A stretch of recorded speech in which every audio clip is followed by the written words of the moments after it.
The Yorkshire Building Society has introduced a new mortgage that only requires a £5,000 deposit.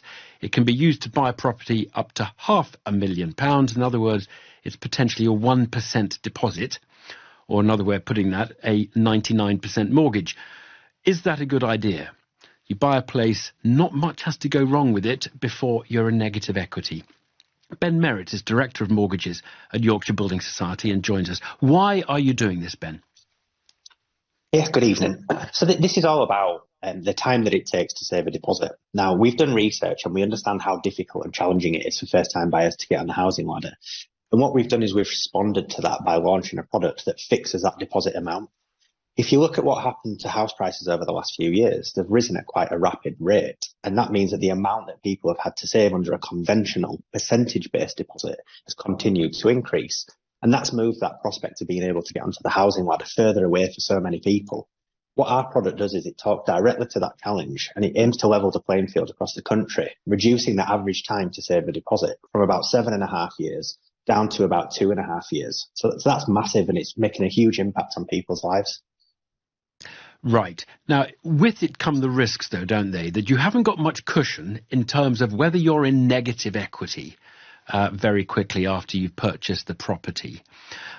So, number one question, how worried are you that property prices, house prices, might drift down? Or are you now just assuming it's the only way is up? I don't think anybody can assume that. Nobody's got a crystal ball. I think what we've done is we've tried to design the product so that it protects consumers to the best degree that we can. Now, what we've done is we've said that you have to take advice with this product. So people taking it need to understand the implications of taking a low deposit mortgage. We've then put it on capital and interest only. So from the day that you take that mortgage, every payment that you make pays off that capital to a degree. And then the third thing we've done is we've put the products on a fixed rate for 5 years. Now, what we've done is with our analysis, and you look out over a 5-year horizon, we do expect that even with the economic outlook that we're facing into, most people, if not everybody, will have positive equity position at the end of that deal. Even if they don't, the Yorkshire Building Society still has products available for customers, even if they are in negative equity, where they can still fix into a deal.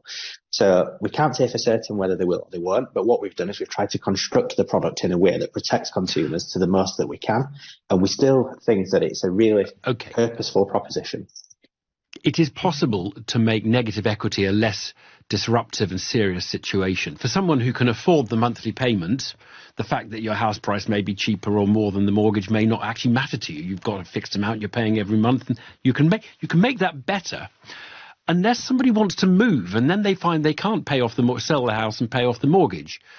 Unless you say to them, look, you can carry your negative equity elsewhere. I mean, you can get people locked in with negative equity and they're stuck where they are. And I wonder whether you can deal with that if you're going to give a price that give a mortgage that makes negative equity so much more likely.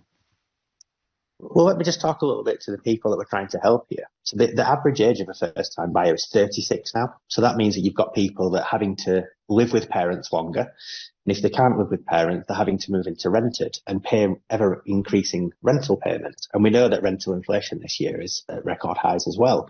So what we're doing is we're trying to give people an opportunity to have a place to call home of their own.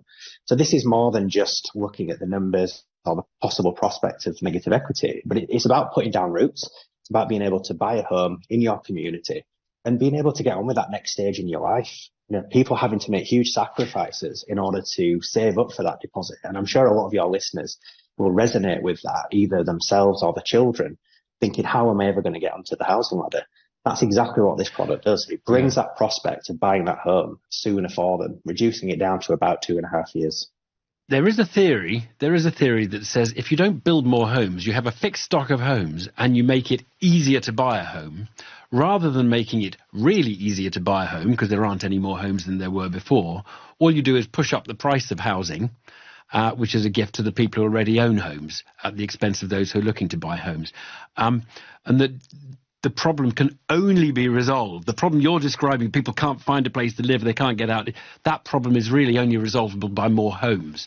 That if you make it easier to buy, it's a price thing that happens rather than more people getting a home. Yeah, I think that's, a very fair assumption. You've got the whole supply demand imbalance in the UK. So we know in the UK we've got a structural shortage of appropriate homes for people. What I would say though is, we did some research at the back end of last year and we recognise this is more than just one individual lender can solve. And we're calling for a collective action across, lenders, regulators, house builders and industry experts to think about what that long-term runway looks like to be able to provide enough suitable homes for people. I think in the here and now, our customers are telling us that they've got a real challenge. They want to own a home. It's a key aspiration. And we felt we had a responsibility as a building society to step forward and support that. It's a genuine problem here and now. House prices have risen to 8.3 times average incomes.